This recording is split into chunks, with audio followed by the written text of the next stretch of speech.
We start this panel, which is panel number 5. It's titled Sudan Political Trajectory from Conflict to Conflict. I'm honored to chair this panel. And just to kick-start the debate, the Sudan politics has been dominated by 4 elements as far as this panel is concerned. The first element is Sudan military. That has been central into Sudan politics since the country got its independence, 1956.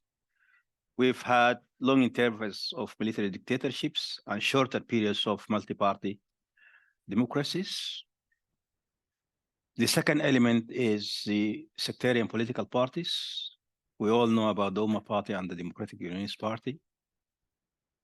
Later on, joined by the National Islamic Front. The third element is the middle class in the country. We all know that the popular uprisings that led to the downfall of the dictatorships were, for most part, led by the Sudanese middle class, that is represented by university professors, professional associations, and trade unions.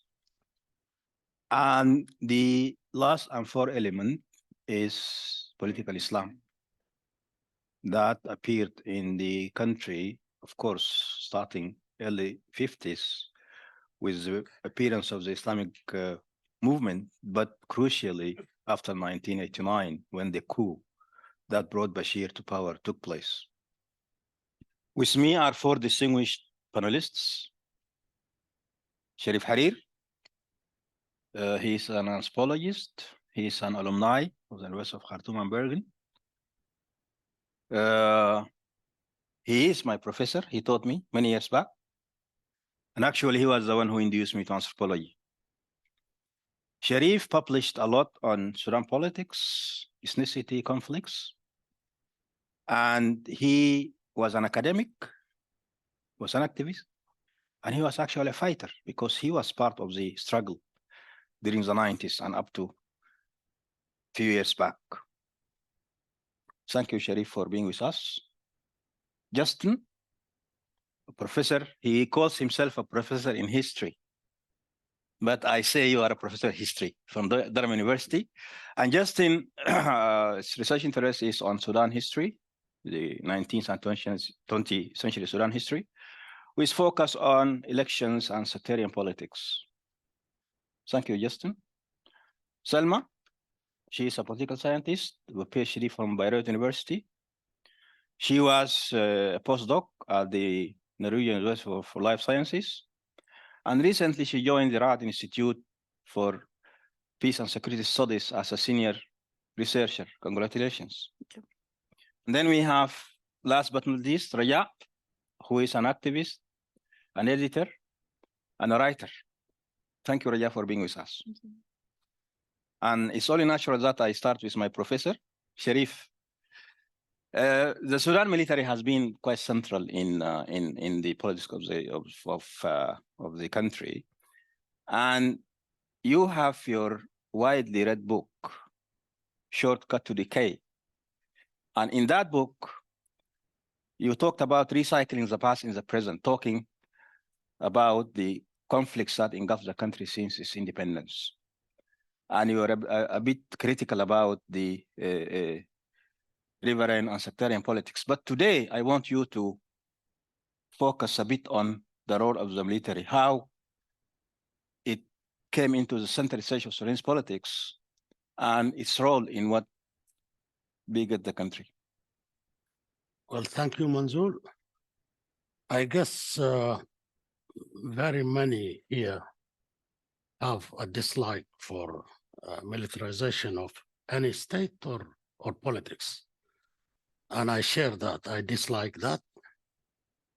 And I think also that was strengthened, my very dislike for militarization of state and politics was also strengthened by what I gathered here in Norway, outside the classroom politically, about human rights, about civic society, about many things.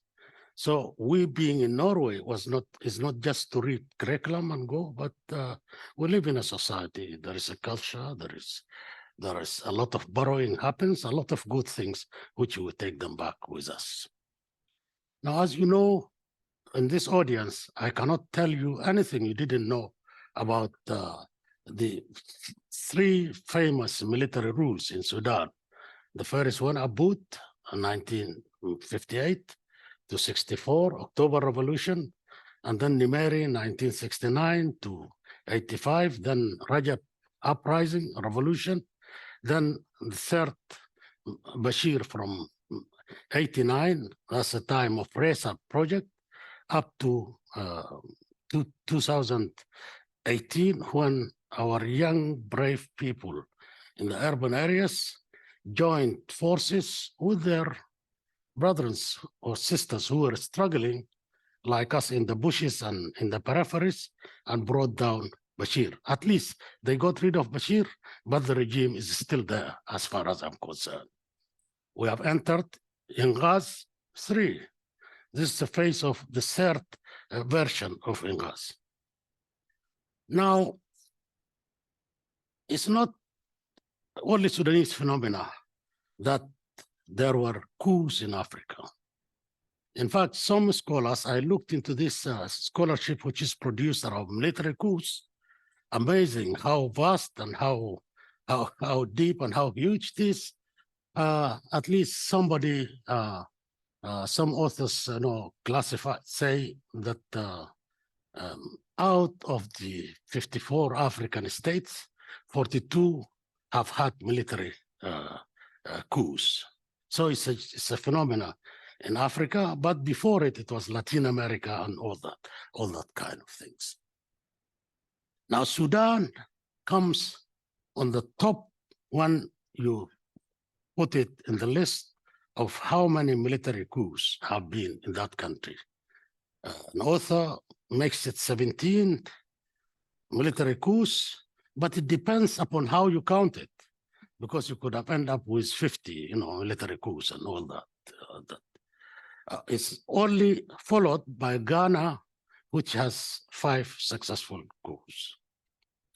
Now, so that's why when Manzoor says most of the Sudanese politics since independence up to now has been dominated by the military, that's very correct, because Sudan, like many ex-colonies, British colonies, got its independence in 56,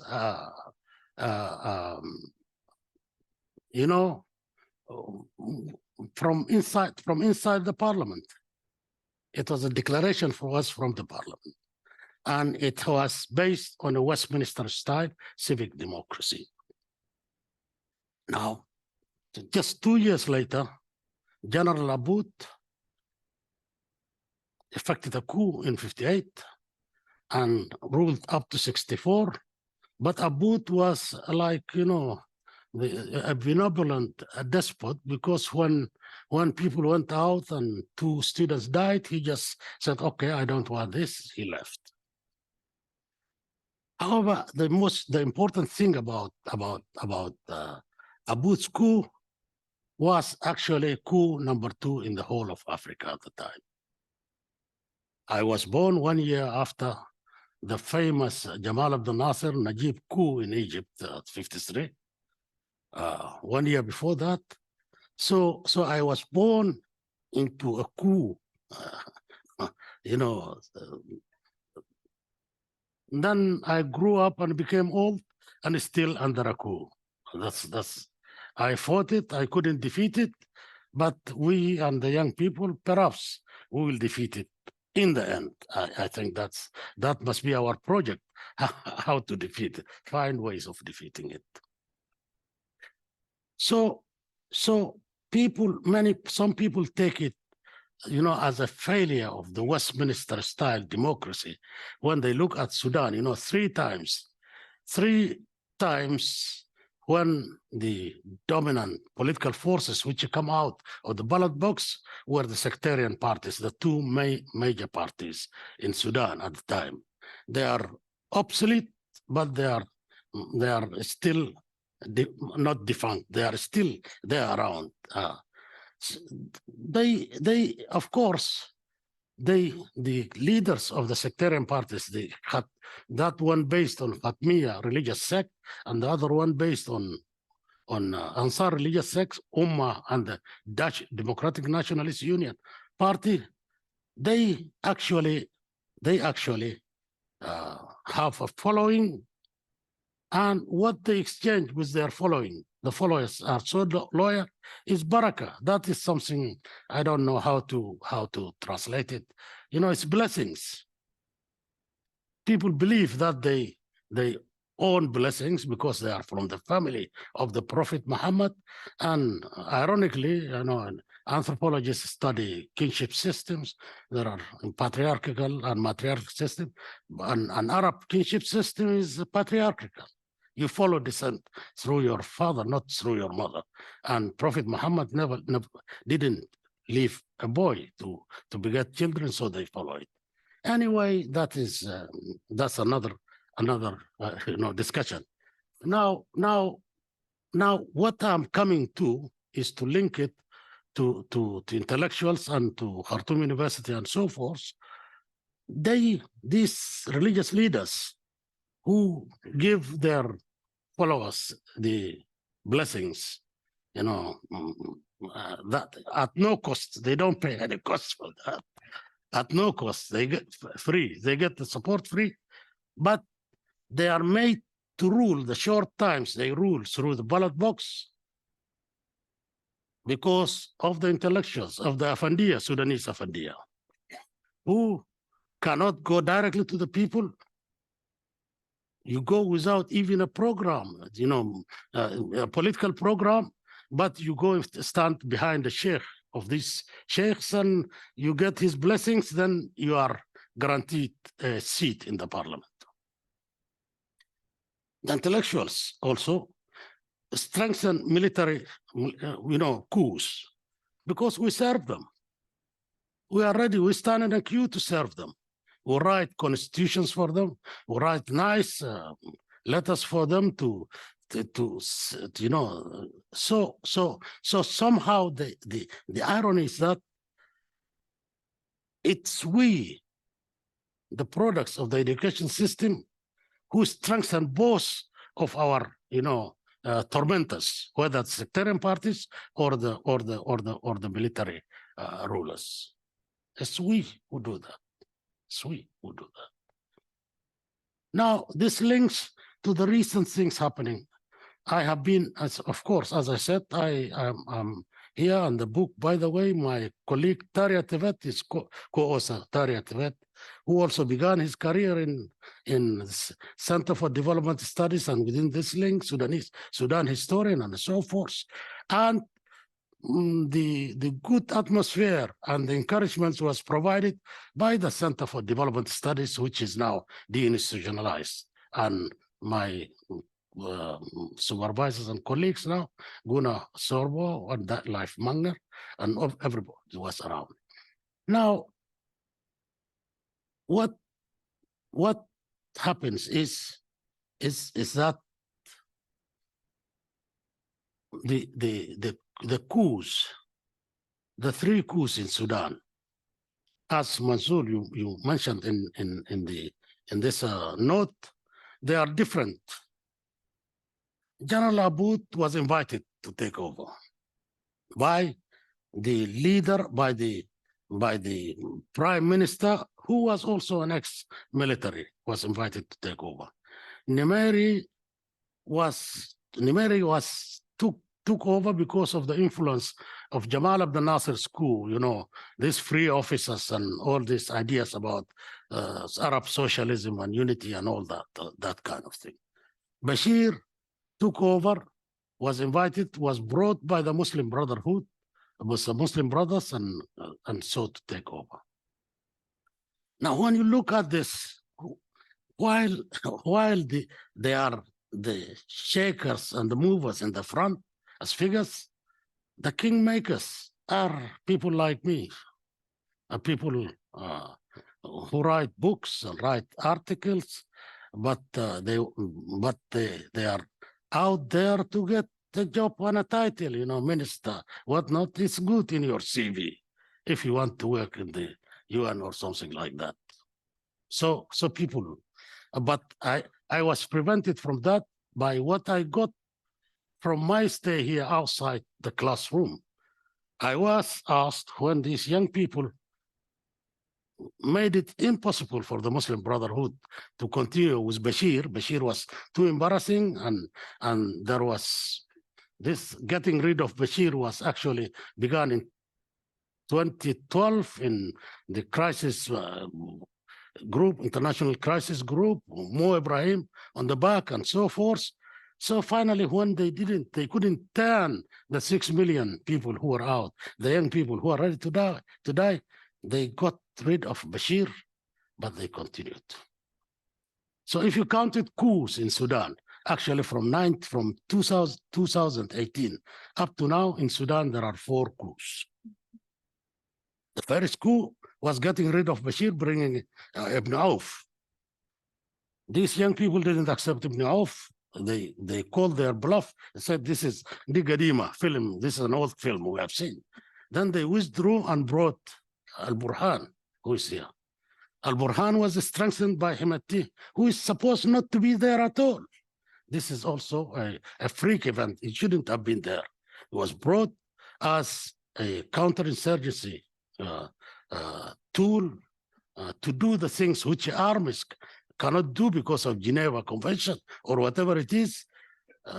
So he committed the genocide and all that. So that is coup number 3. Then coup number 4, it was affected by Al-Burhan and Hemeti and some of our boys in the Juba peace agreement. They were party to it, and in October 2001. And now this war, people say this war has been triggered because Hemeti was attacked in the sports. What they call it? Medina Riyadh, a sports city, and so forth. The information I had, and I believe in my information, is not that way. Hemeti has been building up this for quite a long time. Actually, this war has been declared in 2017 when Hemeti was brought, you know, after he finished off the justice and equality movement. Bashir decided to expose him to the media, and you know, I don't know what was his intentions to build him into what not.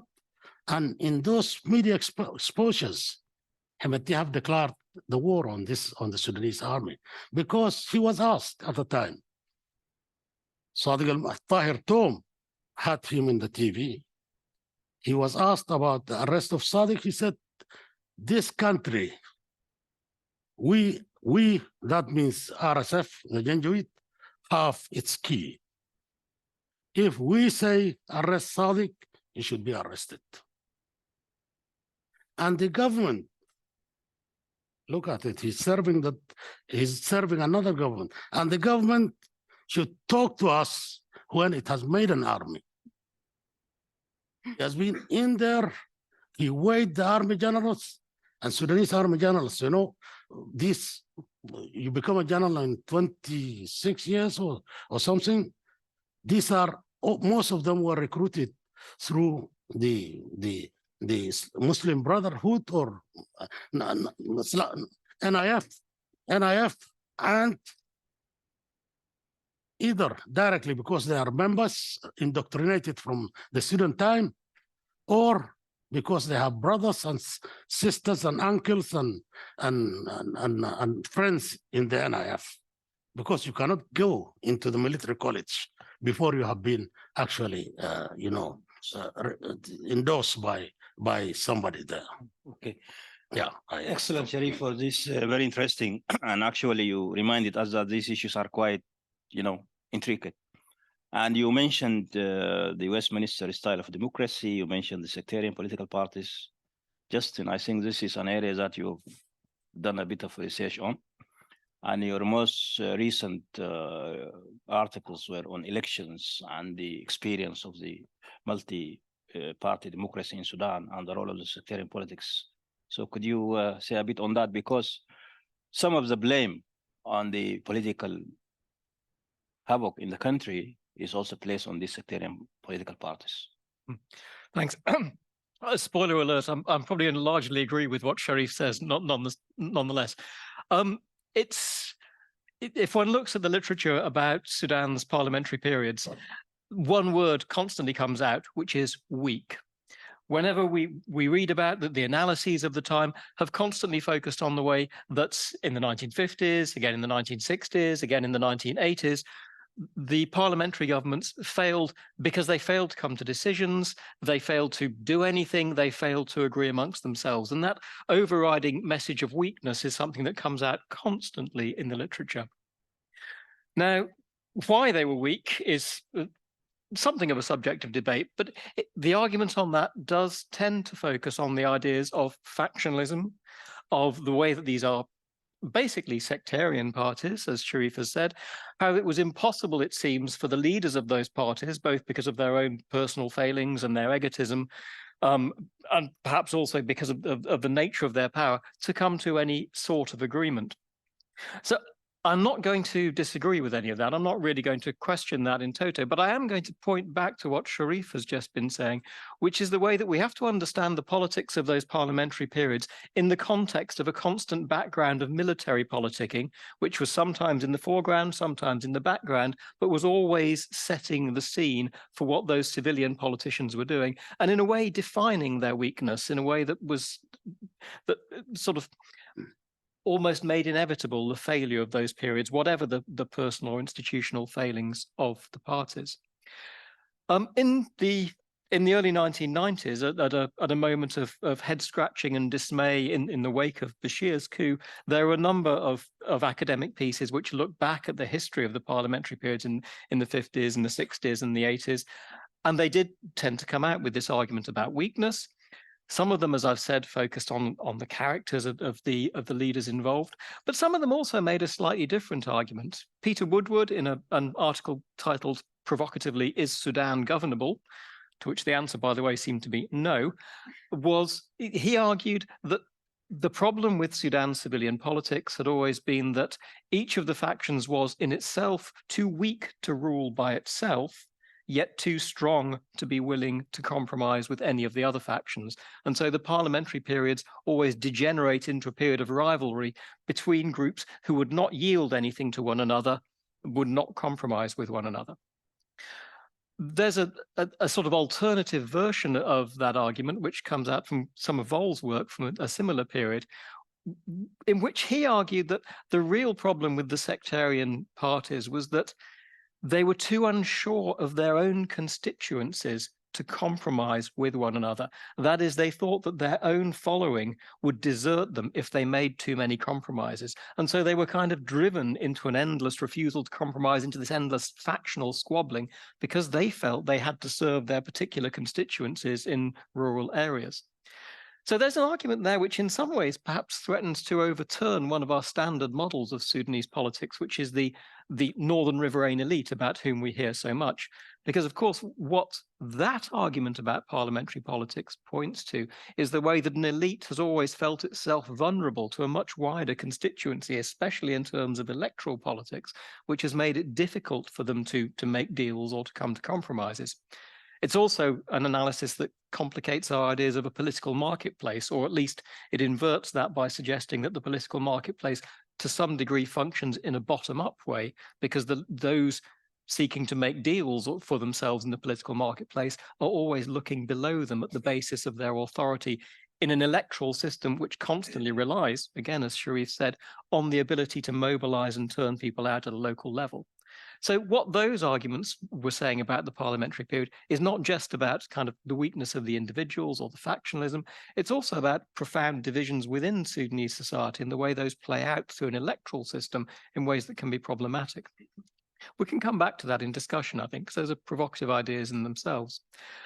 Another theme that comes out from these discussions of the parliamentary period is one to which Manzol has alluded, and I think Sharif also mentioned it, is the constant tension of those periods between the what we still rather quaintly call the traditional parties, even though most of them haven't actually existed as parties for years and years now in any meaningful sense, but between Umma and the DUP, whatever, and what we have tended to call the professionals, the modern forces, that's like the people like us, really. But the sense that there has always been a kind of divide in civilian politics between an educated professional elite and those traditional leaders with their sectarian roots and their ability to mobilize a rural audience, which Sharif referred to. I'm not entirely arguing with this, but I think we also need to bear in mind that sometimes perhaps we overstate the degree of cohesion and unity amongst the modern forces themselves and amongst the professionals. And I think Sharif has alluded to this, the way in which the modern forces and the professionals have constantly been willing to be suborned and bought off and brought into the political projects of the traditional parties. So our kind of classic vision of, the modern forces with whom we as academics tend to be sympathetic as against the traditional parties is perhaps a little bit overstated, because on the whole, the modern forces are never slow to jump into bed with the traditional parties when the opportunity presents itself. So that kind of binary divide is something that perhaps is a little bit more problematic. But what I want to come back to really is Sharif's point about the military in the background. One of the things that strikes me reading back on those analyses of the previous parliamentary periods is that in a funny sort of way, the military tend to disappear from them at a certain moment. Of course, the military are prominent at the key moments. There are again and again the moments when either they overthrow a popularly elected government, as in the 1950s, the 1960s, the 1980s, or there is the moment when the military turn against an autocratic incumbent government because they think that the force of popular anger against that government will sweep them away unless they jump, so they jump sides, right? So we're familiar with the military in those roles as the sort of the opening and closing moments of these parliamentary periods. What I think we're less familiar with is the way that throughout those parliamentary periods, the military are always there in the background. And by the way, when I say the military, we also have to remember that the military is in itself a divided and complicated force, factionally riven, institutionally riven, often personally riven. And that's become more intense in recent years, but it's something that's always been the case. So the background to Sudan's civilian politics has always been the interference, sometimes very overt, but sometimes also behind the scenes of soldiers. And one thing I think that is very important always for us to remember is that the soldiers have always believed they really embody Sudan. If there is one thing that there is an inheritance of from the colonial state, from the both Turco-Egyptian one and from the condominium, it is that the soldiers are the state. They are the bedrock of it. They are the people who most get to wrap themselves in the flag. Believing as they do that they embody the state and that therefore they speak for the interests of the state and they are the ones who should be able to decide what happens, they will never let politics alone, and they have never let politics alone, even when they are internally divided and they don't know, they are not agreed amongst themselves. There is a constant pressure from the military on civilian politicians. And I think that's been, in saying that the parliamentary periods have been weak, in pointing to the failings of the traditional parties, in pointing to the failings of the modern forces and the professionals, I think we have always to remember that they have constantly been dealing with a kind of mutinous, subversive military divided amongst itself, which is always ready to seize back the reins of power and which always thinks it has the right and indeed the duty to seize back the reins of power. And in some ways, our narrative of the weakness of civilian governments is itself a sort of trope which can entrap us into a belief in the possibilities of military rule. Because, of course, that is always the argument of the military. The civilians have messed up again. We have to come in, we have to take control. Somebody said yesterday about the kind of the gendering of Sudanese politics, the way that kind of women quarrel, men do serious politics. That gendering we could kind of extend to a meta level to the relationship between the civilians and the military. The soldiers always think, the civilians, they're just quarreling, they can't get anything together. We're the ones who have to stay in charge. So that sense of self-righteousness, that sense that actually the military embody Sudan is one of the sort of enduring problems, I think, that we have to deal with, both in understanding the past and in thinking about the future. Thanks. Thank you. Thank you, Justin, for a very clear statement. Raya, Political marketplace is actually one of the publications you and Alex Diwal and others did very recently. And I guess the middle class isn't really very far from that market also. So what are your reflections? I wanted to take this opportunity to talk about the Sudanese middle class and their kind of enduring, somewhat problematic role in Sudan's failure to democratize. I mean, perhaps I should start by asking who the Sudanese middle class is. Are they a voting constituency? Are they the taxpayers that allow the state to kind of reproduce itself? Do they drive consumption? And for that reason, they're important. Are they the embodiment of Sudanese national values? Are they urban or are they rural, or are they both? And is there social capital, the social capital that's vested in them helps to a degree bind divided center and periphery? I mean, they are a little bit of all of that. And that's where their importance lies. I think past studies on the Sudanese middle class in the 60s and the 70s by authors like J. O'Brien did more justice to the study of the middle class. It emphasized the merchant or mercantile basis of their existence in politics and policies in relation to the state and the formation of the state. Now, most of the studies on the middle class are liberal in nature. And that's not just as it applies to the Sudan, that's more general and across the board. And it tends to relegate their role to the rise and fall of the promise of developmentalism, as we see in tropes like, Africa rising and Africa falling, with all the kind of, limiting understanding of post-colonial politics. The role and place of the Sudanese middle class in the reoccurring revolutions and social movements in Sudan's post-colonial history is very telling of the nature and contribution of that class to political developments in Sudan. Perhaps I should start by stating that, if anything, this revolution has taught me that the middle class isn't one monolithic group.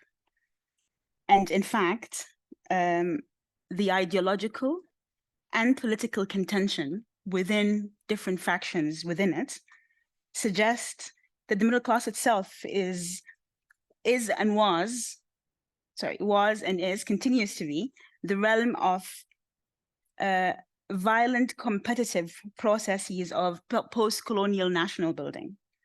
So various political projects in Sudan, in Sudan's history, sought to solidify their longevity through expanding and solidifying their middle-class constituencies in close proximity to their state-building projects, as the Islamists did in the 80s and the 90s through the Tamkeen policies. Now, I recall in the early days of the revolution in 2018 and 2019, that one of the accusations that was levied against the Islamists by their detractors almost everywhere in the diaspora was that they ended democracy, destroyed the polity, the economy, and shrunk the middle class. While there might be a truth to all the former accusations, I think that the Islamists rather deposed the old middle class for a new constituency from their own rural strongholds. They also devised economic policies that were based, of course, on dispossession and underdevelopment that benefited the larger middle class in Sudan. So, for example, the labor export policy that they kind of, developed with the Gulf countries. The result of that was that huge swaths of previously unpopulated areas in Sudan have now sprung into residential spaces that kind of, mimic some form of middle class consumption patterns. So areas like the Jabras, I don't know if you know the geography of Sudan, So Jabra, for example, and all kind of, the extended plots and blocks of New Jabra, where actually most of the Islamists live, but also a lot of the migrants, the Gulf migrants, who have, gone off to the Gulf for 10 or 20 years and, made some money and come back and invested in building a house and buying property, buying a car. And so all of these practices, regardless of what kind of policy kind of shaped them, are middle class kind of, economic patterns.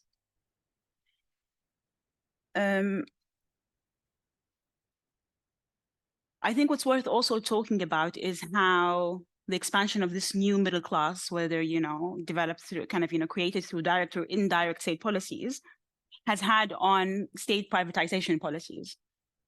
So particularly when it comes to education and health, the middle class has contributed negatively to reshaping the Sudanese social contract. There was a preference for the state stepping back and for private business kind of, propping up and taking over the provision of, low quality but sustainable service, health and education services. And the Sudanese middle class was more than happy to pay for it. Now, come the revolution, I think the revolution is also a kind of, an important space to kind of capture or try and understand the politics of the middle class. So first of all, and the most obvious one is representation. Like Professor Sharif said, and also Professor Manzoul, the revolution managed maybe to capture the attention of the state, but also kind of raise to global standards because of the ability of the middle class to kind of lead on it and kind of reconstitute it in its image, in its liberal image, whether it was language-wise or agenda-wise. Later on, when the members of the civic movement, the grassroots movement, when they started kind of developing their own vision for a Sudanese polity, once again, they kind of fell into the trap of this kind of, problematic middle-class politics, basically. I don't know how else to call it. So the Charters, for example, which is the most important document produced by, the grassroots civic movement over the last 4 years, it also kind of, reflects some of these kind of, weaknesses. So the first charter, for example, focused to a great degree on ideas of reform, so reforming the state, without much kind of, consideration to issues that have to do with redistribution, fixing the, the kind of the base of the redistributive system that allows for this huge disparity between different classes, different groups, and what has over the decades come to define Sudan's political problem. Another issue that kind of, manifests itself with the revolution and the negative role of the middle class was these kind of, tendencies to extroversion. And here I mean the effect of the diaspora, the liberal diaspora, the sons and daughters of the professional class that lived in both, the near diaspora and the far diaspora, so from Washington to Dubai. How they kind of, ended up swooping in at some point, and through their kind of, internationalized networks of power, capital, professional knowledge, ended up kind of, taking over and shaping the transitional government, through the rule of experts. And by doing this, kind of, reconstituting the entire idea of what the revolution was supposed to be about. So by doing so, they ended up externalizing, the Sudanese polity in a problematic way. And this kind of, begs the question that perhaps this could be the topic of future research. Is the Sudanese middle class one of the facets of Sudan's offshore economy? So in the same way that Sudan's elites, business elites, political elite, military elite have over the years kind of siphoned off Sudan's wealth to offshore economies, have the middle class also in themselves become a physical embodiment of, externalized wealth that's then, returned to Sudan on negative terms. I'm just going to stop here. Thank you, Rayan. I think you made a good point by saying that while the Islamists shrunk the old middle class that we know and deposed it, they created their own through the Tamkin policy. I think that is something worth thinking about. Selma, fighting the enemies of God is one of the recent articles you wrote. It's about the rise and response to violent extremism in Sudan. And in that article, your main argument is that the violent extremism in Sudan is not something that is related to Al-Qaeda or ISIS or, the likes of those elements. But in fact, it was a homegrown process because the Islamists had a breeding ground for that kind of violent extremism. Now, I just want you to expand a little bit on that and to zoom out a bit and talk about the role of Islamists in complicating the political landscape in the country through the policies that they've adopted. Yes, thanks, Professor Manzoul. And I would like just to start by saying that I'm really privileged to be part of this symposium. Perhaps I'm not a direct product of the collaboration, of this long collaboration between Bergen and Khartoum, but the products of this collaboration have inspired me and my generation as young scholars in Sudan. Yes, coming to the political Islam, in the previous panel, when narrating the history of the links between Bergen and Khartoum, from various disciplines, we have seen that after narrating how the relationship developed since for example, 60s, 70s, 80s, they seem to be whole at the end of the 80s or the 90s. And this gap happened because in 1989, the Islamist regime or the Islamists took power or seized power in Sudan. And as Justin said, the soldiers embodied the state, but this time the Islamists thought that they will embody the state, and they embarked on what they call the civilization project, al-Mashru' al-Hadari, which basically aimed at restructuring the state and the society and remodeled it in political Islam, or their understanding, as Professor Abdullah Naim mentioned this morning, their understanding of Islam, and also they aimed at establishing the Islamic State, which is also, I agree with Abdullah Naim, is something impossible. Yeah. So as they took power, they embarked on Islamization policies that is included the expansion of, for example, religion in the public life, including religious education, Islamic law, and also Islamic banking, to name a few. And also they adopted Arabic and Islam as a state identity, which excluded many groups that didn't identify with this identity and ended up taking arms, and rebelling against the central government.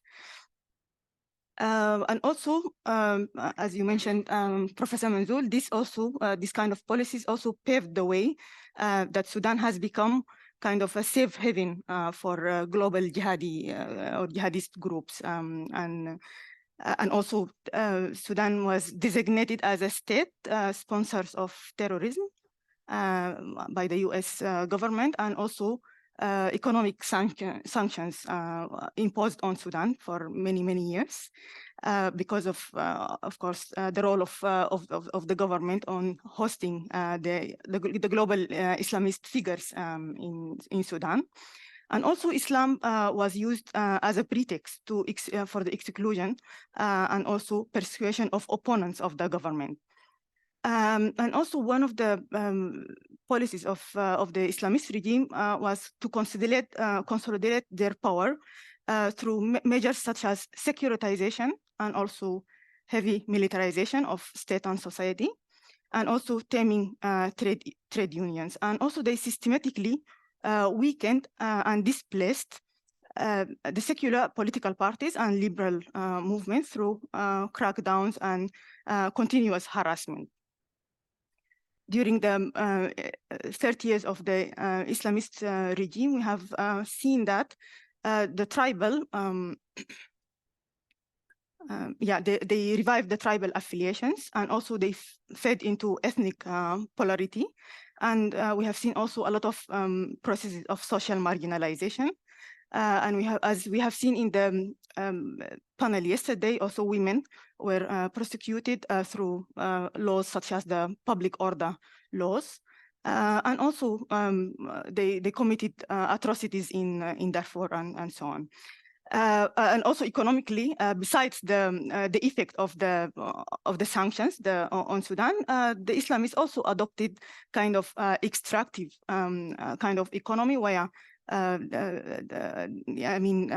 they depended heavily on natural resources while the productive sectors declined. Yeah, and also beside that, there is a systematic corruption, especially institutional corruption, where the Islamists or the Islamic loyalists were favored by the state. But despite all this, oppression also for the political groups and everything, the resistance to the regime continued until this led to the December 2018 revolution that brought down at least al-Bashir. I agree with Professor Sharif that not the regime, but al-Bashir came down. So what was the opposite or what was the calls at that time during the revolution, and also before that, is that there were calls for fully civilian rules. So all the young people or most of the young people who came to the streets were calling for a civilian state that reflect the multicultural and diversity in Sudan, where all the Sudanese feel represented, regardless of religion, ethnicity, gender, and regional origin, where citizenship is a basis for the state formation. And we are privileged that Professor Abdullah Naim is with us because he tackled this issue in his books, especially the book on Islam and the secular state. So many groups were calling for the separation between politics and Islam, and building the institutional framework in a way that it accommodates the multicultural fabric of Sudan. One of the interesting things that happened during the revolution for me is how the pro-democracy, especially the young people, managed to discredit the so-called Islamist scholars or Sultanic ulama al-Sultan, for example, because these scholars have systematically used religion or Islam to legitimize the regime, the regime of the Islamist.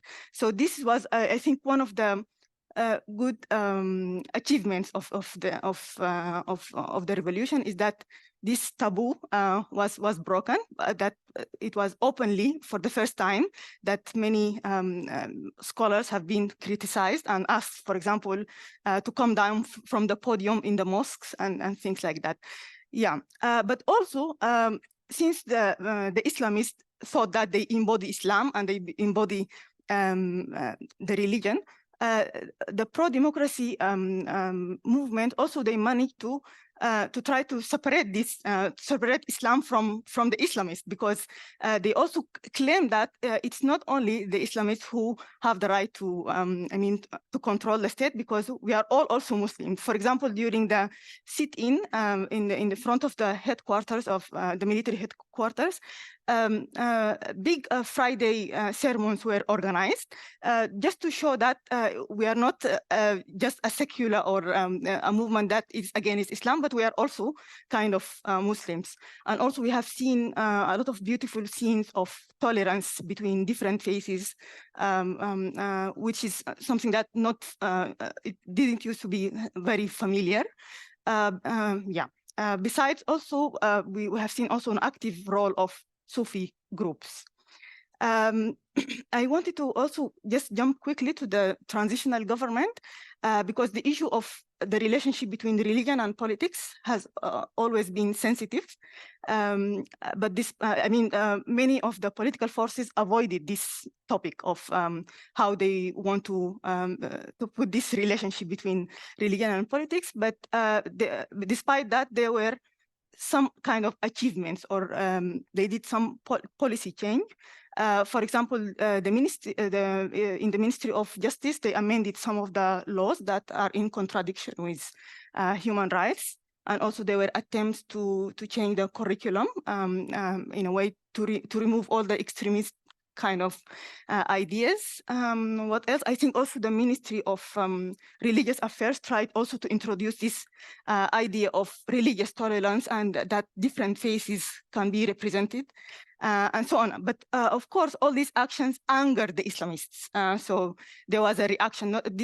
All this action by the transitional government did not go without heavy criticism from the Islamists. So we have seen concrete actions actually to counter all these revolutionary actions by the transitional government. For example, we have seen a counter, let's say, counter demonstrations, and also there were active calls for advocacy for Sharia law because there was an understanding that this new government or the transitional government or the future government is trying to remove religion or Islam from the government. So the counter-revolutionary activities by the Islamists included also discrediting the pro-democracy movement and calling it, for example, secular or unbelievers or infidels. And also, they endorsed this Khartoum massacre, or some Islamist scholars openly endorsed the Khartoum massacre that took place in June 2019. And also we have seen also a close relationship between the Transitional Military Council and some of the Islamist or religious scholars, because both of them, they found that if they align with each other, this it's an opportunity for each. The scholars would legitimize the TMC, and the TMC will find the support kind of from the society.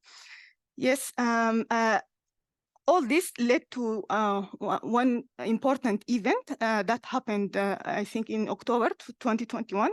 That is Al-Qasr sit-in, which led to the coup of Al-Burhan and Hemeti in 2021.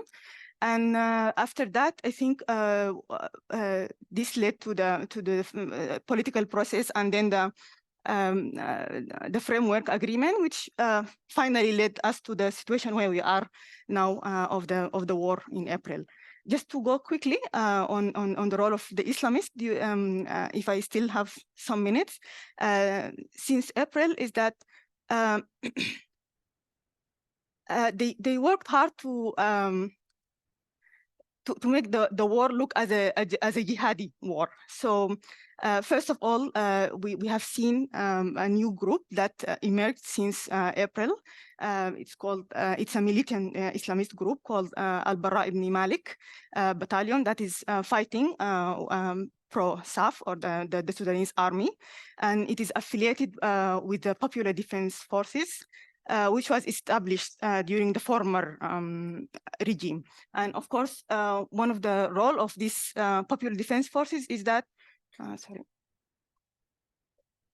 they transformed the war in the south from a civilian war to a holy war. And also a new, not a new and old term that we hear now in Sudan, also the word istinfar, which is the general mobilization. This was called by the general commander of the army, Al-Burhan, which basically calling for the people to join SAF in its fight against the RSF, and also trying to portray it as a jihadi war. So this is another element of the Islamist. And I would like also just to conclude that many people currently in Sudan think that the current war is basically the Islamist battle to come back to power. Thank you. Thank you. Thank you very much, Selma. Thank you very much, Sharif, Justin, and Raja for these very penetrating comments. And before I open the floor, I think we have enough time for discussion. We have like 20 minutes or so. I just want to say that tomorrow in the afternoon, we are going to the film screening, Goodbye, Julia. And we have a lot of people in queue. So please, those of you who are not interested to watch the movie, please give back your tickets to the students so that we can allow those who are in the queue to go to the screening. Now, the floor is open for questions, comments. Yes, Sarah. Thank you so much. I mean, it's almost hard to know which question to ask and to whom. Thank you for this amazing panel. I think I'll just use my minute to ask a question to Selma. So, Dr. Selma, my question is, I don't know if you would agree with this, but it always felt to me that in Sudan, it wasn't a battle between secularism and Islamism, but rather different conceptions of what kind of Islam should be embedded in the state or be part of the state. And so my question is, having worked on these questions for a long time, how do you see this current moment, this conflict, as affecting this kind of contestation in relation to conceptions of the state and what sort of Islam should be promoted by it? Thank you. Indra? Yeah, thank you very much. I thought this was an excellent, really excellent panel, and you complemented each other very well, and there's a lot of food for thought. So again, thank you so much. Just allow me a few, say, comments, observations, and then I'll have a question to all of you. Living Sudanese politics from the outside, I agree on the difficulty of a compromise in that context. And I've been thinking a lot about why is that so? And I used to make a joke that even though everyone knows my Arabic is terrible, as I said, and it took me a long time to realize there actually is a word for compromise in Sudanese Arabic, because you never hear people talk about compromise. And you see this, in that I think before the war started, it was more than 200 political parties. That says a lot about political culture and the unwillingness to compromise. And if it had been a longer transition period, it would have been many more parties. Now, Justin, you gave some good reasons for that. However, I think one major reason also is that for many Sudanese, politics never mattered. They were disenfranchised by the Islamists. There was no debate. You could have any opinion you liked as it didn't make any difference. So there was not a political culture of compromise, because you didn't need to. Politics was taken away from you. So that's one dimension too, in addition to, I think, the very good points you made. Now, talking about the military, something that you didn't mention, I think is very important, is that under the Bashir era, they became very powerful economic entities. And what triggered the coup in October 21 was that the economic reforms were getting to those privileges. And this was a key policy objective for Norway. We were pushing it at all times because we knew you had to break that if you are going to do about it. Now also reflecting on Sudanese politics, accountability very often is absent. And you see this, recycling people, no accountability. No accountability. And just as a footnote to this, I'll tell you a story. It's true and it's very recent. There was this big debate in the Human Rights Council just 2 weeks ago on this mechanism for the Sudan, investigation and so on. It was rejected totally by the Sudanese, and many people said, and so we talked to them and tried to explain why we want to do it. And the best argument, and the one that really caused reflection on the part of the people we talked to, was we told them, now, if there had been accountability in Darfur, maybe you wouldn't have had a war today between the RSF and the SAF. So the lack of accountability has a huge cost, and you're paying for that cost now. Okay, to my question, and it goes back to what, and I'm quoting you now, Justin, but it's for all of you. The military never have left politics alone, and they will never leave politics alone. Now,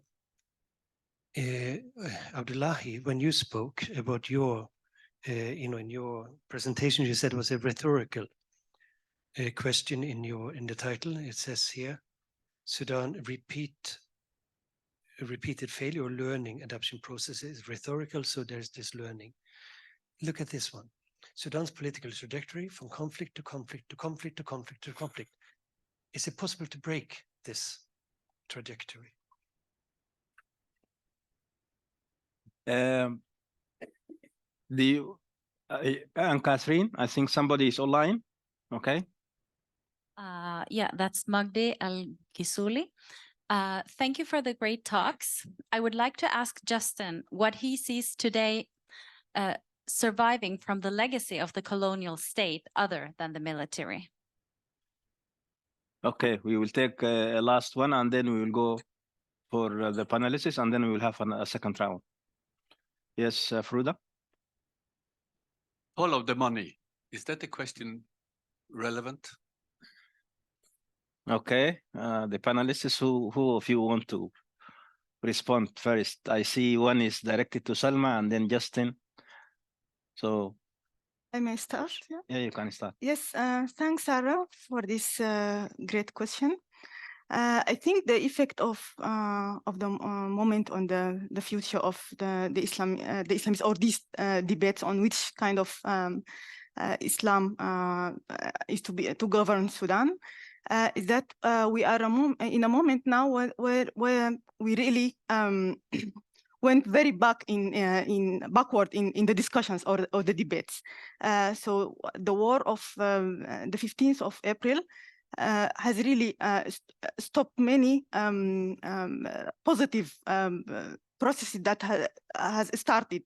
Especially people, they were debating what kind of governance they want and things like that. So I think the effect of the current moment is very negative on the future of how Sudan should be governed. A quick answer to follow the money. Yes, I think it is, but partly for the very reasons that Endre mentioned, that especially the role of the military, the significance of holding power symbolically has been compounded immensely by the significance of holding it in terms of immediate material interest. And of course, in this, the military in Sudan has emulated the example of its mentors and patrons further to the north. So yes, but it's not just the money. I think it would be a mistake to reduce this entirely to money, but surely the money is hugely important. Endre asked us a very small question. How to break the cycle, I think it comes down to, doesn't it?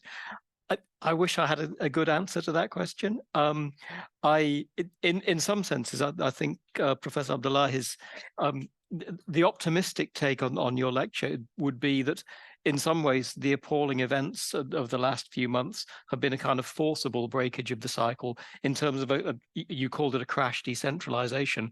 And part of my answer, of course, to Majid's question, I suspect Majid knows I'm going to say this, is that Sudan itself, in the form that it has come down to us, or it had come down to us, is itself a sort of colonial legacy. I mean, I think we can never escape that. The nature of the state and the idea of the state is in some ways a colonial creation, although that doesn't mean it can't be more than that in the right hands.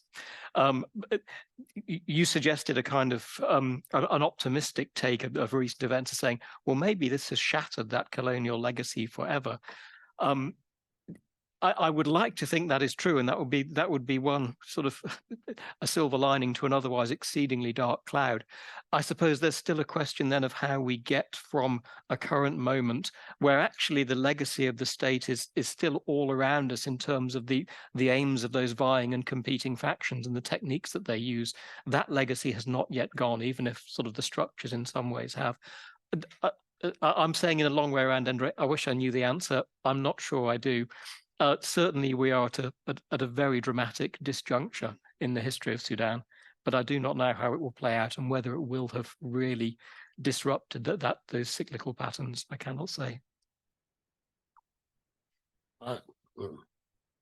I think that question of money trail is very important, and that we'll send it to the ambassador and the governments. Because we know very clearly there are groups which are payrolled by external powers. I cannot sit in an academic forum in Bergen and say who is that power, but I think the governments know, so they can follow that. MIT is payrolled by somebody. The military also can be pressed. I think that we send it to the governments. Now, whether we are able to break this conflict all the time, I think that is possible. We have to be optimistic. That's possible. We have to work for that. We have, and it's not a formula which is ready there to be applied tomorrow. But we who are, when I say we, the Sudanese, and have to work for that. Because otherwise, what life do we expect for forget about us, our children and grandchildren? We have to do that. But to do that, we have also to change attitudes in Sudan. In Sudan, every cadet, military cadet who entered the military college is a coup project. That's the way they think. Because why is that? Because I don't know how it happens now. The young people know, but in our times we are indoctrinated from the intermediate school. That's after 4 years in school through the secondary school. You are born into a sect, either Khatmiya or Ummah. Then you develop, get out. For us, some come from West, we become Muslim brothers because that's the only option we had, and others become Arab Ba'athists and communists and whatnot. Those urban areas, and each of those cadets is a project of a coup. For those of us who managed to go to the university, we bought some time to think, about our affiliations. So some of us are Muslim brothers out, some of us are out. But those who entered the military college, they lost the chance to change their attitudes. So they will grow. They want to become 3-star general, that's lieutenant general in Sudan, and then make a coup. That's the project. So we have to change attitudes. Okay, we go for another round, Abdullah. Just to this point, I don't think that conflict is the problem. The problem is violence, not conflict. I think a conflict can be mediated through politics. And what we need to do is to think of alternative strategies for mediating conflict, but not to expect that we can eliminate conflict, I think. I live in the United States. And well, talk about conflict and talk about stupidity, with all due respect or lack of respect. But somehow, because of there are enough forces in society, and there are institutions, and there are ways of diffusing conflicts from coming to head to a total disruptive mode, I think. And a small, very small interjection. Okay. Now also there is something about the, this is now I put it riverine culture in brackets. We have a very famous, citation, which I didn't find it from where I come from, Ashena Monkura. There is a level of hypocrisy. I mean, you do bad things, but you deny them, deniables. That's the culture says so. Now we have struggled for this religion, state, religion and state with when we were in National Democratic Alliance in Asmara for years, just to get the woman to get, this gender thing about in religion to get it straight. But our sect, Maulanas and those who lead the parties, the big parties, they say, yeah, they defeated us by clinging to a phrase which says women can have all the rights, but it shouldn't contradict religion. How do you read that? It's that kind of thing. Then I was in Juba and I attended many meetings with the FFC people coming to Juba and meeting Abdulaziz Al-Helu. I was called to those meetings and they are progressive people, people who belong to parties which are supposed to be very progressive. But they come and say, Abdulaziz, let us put it in this, we cannot say straight, this secular. So let us, put it this way and that. Of course, we will continue doing that all our life and beyond our lifetimes if we accepted that. So we have to find a way. We have to unite, and the world have to help us to go over this these types of hurdles. Right. Yes. Hi, thank you so much for a wonderful panel. My name is Hengame Ziai. I have a question that may have been touched on at the beginning. I'm sorry, I was a little bit late, but about the role of Europe in this story. I mean, the title of the panel is Sudan's Political Trajectory from Conflict to Conflict.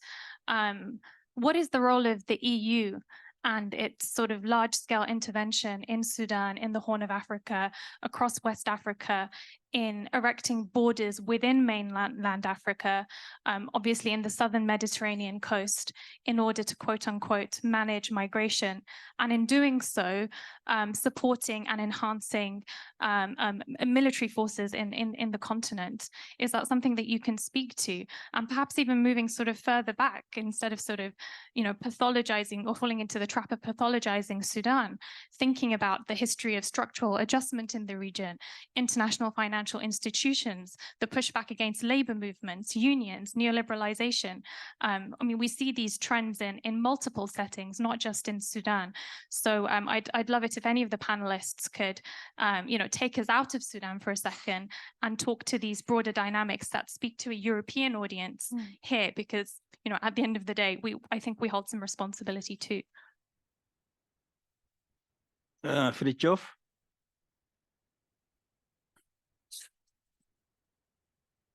Thank you for a very important panel discussion. And I just want to follow up on one issue, which was raised by Frode first and followed up a little by the panel, but the role of the money in the present situation.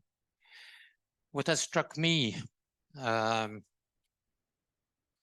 during the last, since the revolution, but particularly during the last 2 years, has been the issue of the role of the neighboring countries, and particularly the Emirates and Saudi Arabia on the present conflict. 3 weeks ago, or 4 weeks ago, the Wall Street Journal had an article raising a question whether the US sanctions would have any impact at all unless the US pushed the Emirates to stop their support to the RSF. Now, my question to you is that, has there been a fundamental change actually in the region and also in the type of conflicts you have in Sudan because of the interests of particularly Saudi Arabia and the Emirates and Egypt? So this is just, yeah, it's a question I feel very strongly about. Samah, and then the final question from the virtual participants. Yeah. Okay. Thank you so much for the great panel. My question, might be to Rajab. So the thing is, we cannot assume that the war, which is now currently happening in Sudan, is very localized kind of a conflict. It's not the Sudani. So, and we cannot neglect the international superpowers and hands within this conflict. So my question is, how can we navigate those superpowers during the conflict resolution? Thank you. Online question from the online audience.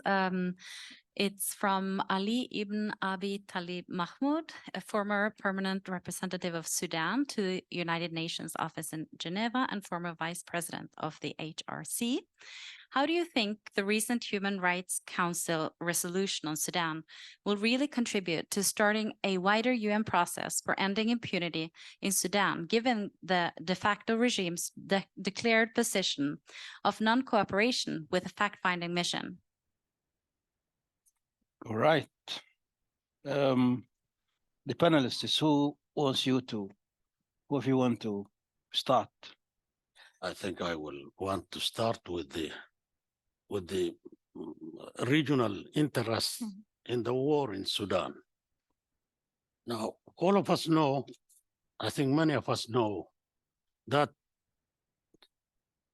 the two belligerents, Hemeti and Burhan, were actually partners, business, whatever, partners, they were partners.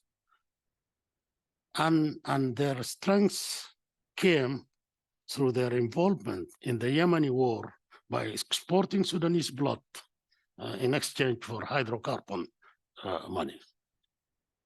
That has been the case. That's how Hemeti amassed so much wealth that he was telling once, even in Bashir's time, that I have given 1.2 billion to the government, and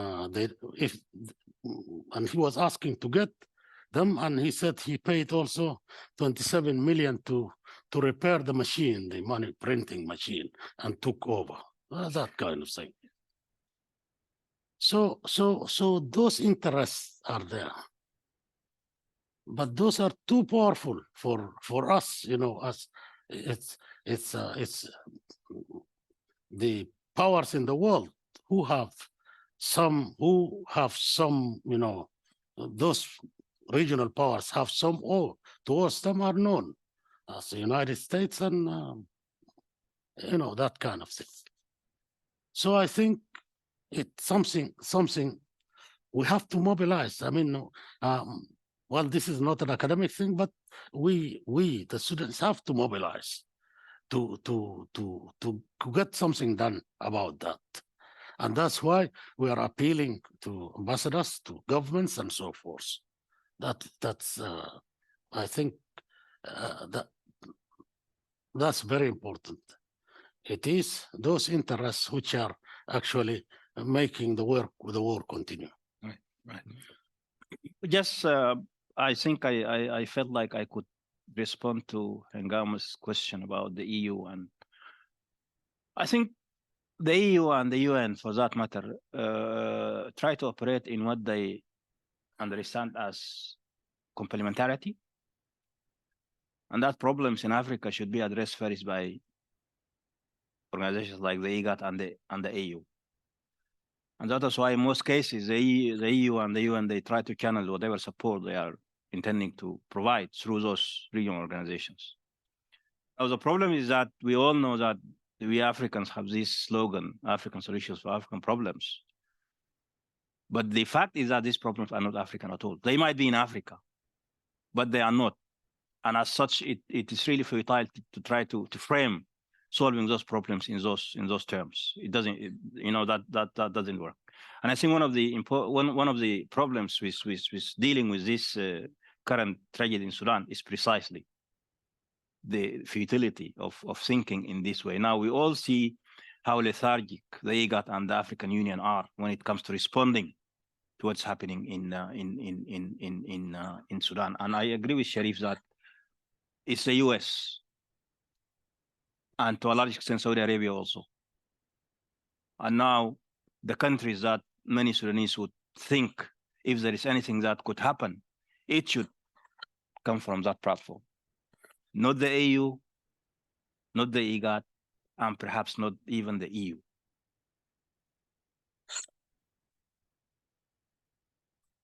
I mean, it's very interesting that we had two questions pointing in very different directions there, one to the region and one to Europe in terms of how can one put this culpability for what has happened. I thought that struck me as kind of in itself revealing.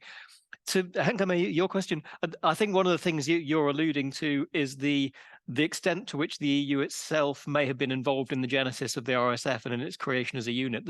And the stories about that I know are widely told. The only person I've ever talked to from the EU about this stoutly denied it. Whether I believe them or not, I don't know. But clearly, there is something baleful about a European immigration policy which treats much of the world as a sort of holding station for people who would like to better their lives. We should not be surprised if that has terrible consequences in the places where it is happening. So that's, I think, given. There's another issue, I think, which is after the revolution, the policies that were pursued by international financial institutions in the way that they dealt with Sudan and with the transitional government were, I mean, I'm not an expert on this, but it looked to me like fantastically unhelpful and narrow-minded in the way that they were doing this. To give a shout out to a former student, my former student Harry Cross has written about this at some length. Do read it. So I think there is a good deal of culpability out there. I know much less about the regional stuff, so I would not speak to that. I think there are others on the panel who know much more about this. You've already answered. So. Yeah. Any final thoughts? But maybe just to answer Samah's question, I mean, it's really complicated. I'm not sure how we can navigate because it's not a clear-cut process, right? I mean, in this liberal reality that we live in, our own personal interests are very much kind of tied to global capital. And at the same time, our bodies, our ideas, our very kind of, subjectivity has been kind of transformed to, I mean, we've become, I mean, I'm talking in my capacity as a Sudanese now, right? I mean, I tend to feel a lot, whether I like it or not, like some sort of native informant sometimes. I mean, I do my own research, I do my own writing. I have a lot of, I'm availed a lot of space and capacity and I'm trained well. I mean, in comparison to other people other people in my shoes, I would say that I'm quite privileged. But it is an institutional process. It's a structural problem that has been in the making for, centuries. It's also a legacy. It's also a colonial legacy. I mean, how I think about Sudan and write about Sudan. I don't know how one would go about kind of, navigating or kind of, challenging the status quo of the system. But I would say that there are a lot of people in our same shoes And there have been there are initiatives now, right, that at least are talking about the subject. So kind of trying to revisit the problems of knowledge production, for one, right, and how to try and kind of, you know, address them is a big part of academia on the continent now. And yeah, perhaps that's a place to start. Well, thank you very much, panelists, Sharif, Justin, Salma, and Raja. Thank you, audience, for your questions and comments.